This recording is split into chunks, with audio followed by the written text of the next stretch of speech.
Herb Knoll was a businessman, a banker. Serious, competent, could learn almost anything with perseverance and determination. Then one day he met Michelle. His heart soared and he realized he hadn't really been living at all. 4 months later, he married a woman who took care of others, was always searching for ways to help, lit up a room with her smile and heart, loved him perfectly, and made him feel like Superman. In 2004, with Christmas just 2 days away, his wife called with news she had cancer. Not just any cancer, pancreatic cancer. He would attack this like everything else. It could be fixed. Best surgeons, best facility, best medicine. Her care became my priority. And I was obsessed with it. And like a lot of business people and other men, we like to fix things. Don't tell us how you feel about things. Tell us what's broken and we will make the pain go away. Right. And I took it on with whatever skills I had to find the best surgeon, the best medicine, the best cure I could possibly arrange for her. And she deserved it. And it was 39 difficult months. Nothing in his life had prepared him for the 39 months that followed. Somehow, looking back, he remembers them as the best days of their 16 years of marriage. When life and death is presented before you, and you recognize and you're reminded every single day that you could lose this person, it changes you. Every single morning for 39 months, before I opened my eyes and I would feel Michelle's presence next to me in bed, my first thought of the day was, my wife is dying. And I didn't share that with her, that I was thinking those things, but we bonded closer and than we ever did in the other years of our marriage. We had a great marriage, but that drew us close, and she knew that I was her warrior. Nothing in the 39 months prepared him for the 2 words he heard that night: she's gone. It seemed like a horrible movie, until he heard the nurse ask, "What are you going to do with her remains?" She had been gone 15 minutes. He had 176 minutes to figure that out. I was alone in the room with her, with my last moments with her, and the nurse walked in. And the nurse said, "Well, what are you going to do with her remains?"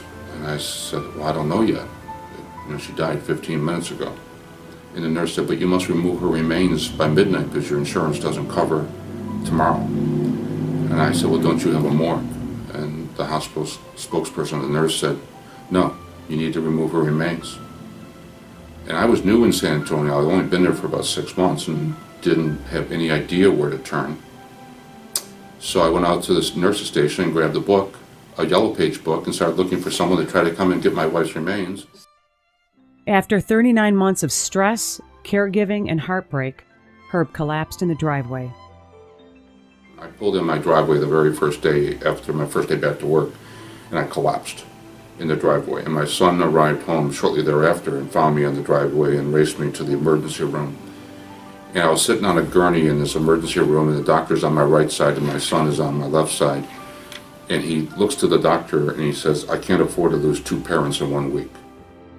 One day, shortly after that, Herb walked into a bookstore and asked for a book on widowers. He needed help. There was no book written for widowers. Over the next 9 years, Herb wrote a book for other men struggling with the loss of everything: their love, their motivation for living, their meaning of life.